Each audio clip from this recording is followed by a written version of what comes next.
Resuming our live broadcast para dito sa Batang Pinoy 16 to 17 Boys Road Race. It's an 88-kilometer road race po.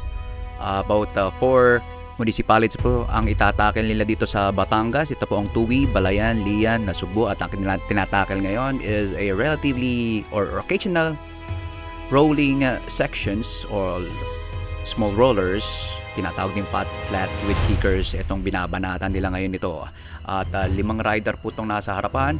At ito pong tumatrangko ngayon ay wala pong iba kundi si Jimwell Agalao, number 145. Sinusundan po siya ni John Ashley Valdez Mercurio na City of Candon.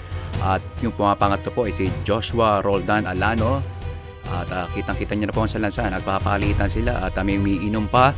At ganun pa rin ho, nandito pa rin po si John Arvin Armendez na kanina po ay talagang nag-long break dito somewhere in Lian, Batangas hanggang makarating po dito sa may rotonda patungo sa Tagaytay Nasugbu Road at patungo dito sa Lian. Ito po tinatawag na papunta sa Palico, Balayan, Batangas Road. Ito po ang tinatakel nila ngayon. This is 8 kilometers from the rotonda at nakagitna po ngayon, nakadilaw po. Ito pong City of Candon na si John Ashley Valdez Mercurio. Ayan po mga kaibigan, medyo kinargahan ni Mercurio ngayon nasa harap. Habang tumitingin siya, sabi ko palit naman daw sila. Pumulit naman daw kayo, sabi sa 4 remaining riders ngayon habang pumapeso sa likod at medyo magpapahinga. At ito na naman, pumeso na naman at nagpahinga lang at talagang pinapakitaan. Nagdadala ng trangko at medyo pinabibilis ito para makahiwalay naman sila dito sa about 65 riders po. Dahil po ang nag-compete po dito ay 70 riders mga kaibigan. Ang mga na-disqualify po dito, 2.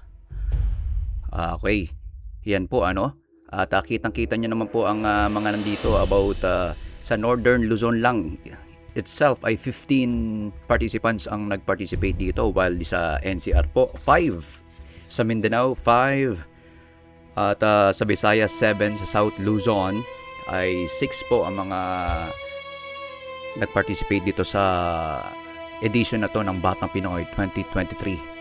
Batang Pinoy 16 to 17 road race po at first time po ni Mark Arvin Armendez na pumasok sa 16 to 17 category dahil the last time he competed was in 2022 nang nakakuha po siya ng gold. That's a year ago dito sa Batang Pinoy, sa vegan pa ho, if I'm not mistaken. So tuloy-tuloy lang po tayo dito ngayon. Si Mark Arvin Armendez po ngayon, siya naman po ang tumatarangko ngayon. At ito, once again, bumalik na naman si from City of Tabu. Ito pong nangunguna ngayon at umiinom pa rin. Ay na pa rin inom ng inom itong si Joshua Roldan Alano. Mukhang may balak itong nakagitna. Number 161 if I'm not mistaken. At talagang nakasunod lang. Wala pong nagwi-wheel sacking dito. Lahat po ay nagtatrabaho para mapalayo ang kanilang agwat. At nakikita nyo naman, pumapangalawa na, nakatutok dito kay City of Taguig na si Joshua Roldan Alano. Itong Urdaneta City Pride na naka-Pilipinas jersey, wearing black helmet. Wala pong iba kundi si Mark Arvin Armendez ng Urdaneta City, 16 years old. Talaga pong medalist ito, 10 years old pa lang talagang pinasok na niya ang cycling at the following year sumali po siya sa Batang Pinoy first time in 2018 at nagkamit ng 2 medalya, gold medal dito sa MTB at 3 sa road bike, 3 silvers po sa ITT Criterium at road race. Talagang medal sweep itong nangunguna ngayon na si Mark Arvin Armendez. By the way, si Mark Arvin Armendez talagang cycling runs in their blood. Yung lolo sa tuhod nito ay dating Turop Luzon, 6-man ng Ilocandia team from Urdaneta. Mga kaibigan, itong si Mark Arvin Armendez, Tranquilino Armendez po ang kanyang lolo. Okay, medyo nalalapit na po sila sa finish line para po sa first part ng kanilang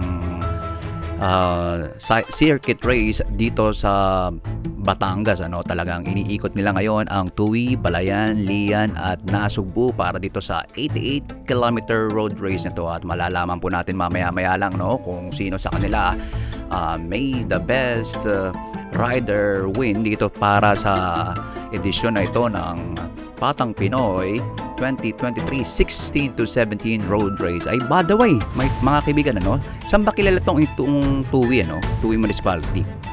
By the way, itong Tuwi is known as the sugarcane capital of Western Batangas, Ito po talaga ang itong tinatakil nila ay kilala sa relatively flat portions, Talagang favorite ito kahit na Tour of Matabungkayan, even SEA Games ay dinadaanan nito. Maraming mga qualifying na mga ginanap dito sa particular portion na to. At ito pa rin, talagang agresibo ang grupo na to, Ito po ang lead pack. Ito po ang head of the race, top of the race, mga kaibigan. Ang mga sumali po dito ay 70 riders, mga kaibigan, na nagsimula dito sa Mika Samara School of Learning. Ito na nga po, tinatakil nila. Titingnan natin kung sino ang mauuna dito sa first portion or first part ng ikutan or circuit race dito sa Batangas ngayon. At nakita naman natin, ang unang nag-cross pa, mga kaibigan, itong si Mark Arvin Arbendes, sumimple talaga para mapatunayan na kung sakaling siya po ang manalo dito sa road race nito, ay 2 beses niyang dinominahan ang finish line. At nakikita na natin itong City of Candon, si John Ashley Valdez Merculio. Talagang nagpapalamigan sila ng katawan kasi naramdaman na nila na last lap na ito towards the finish, finish na po talaga pag ito po ay natapos. At ngayon po ang tumatrangko, mga kaibigan, from City of the Book, Jimwell Agalao, then followed by Joshua Roldan Alano of City of Taguig. At still kakocross lang po nila dito sa finish line. Yung nakadilaw po from City of Canton, si John Ashley Valdez Merculio. At yung medyo light o royal blue doon sa kabila doon ay ito pong si Carl Ivan Alagano ng Nueva Vizcaya. We won the Pilipinas 2020. Bunganga, ito po si Dwayne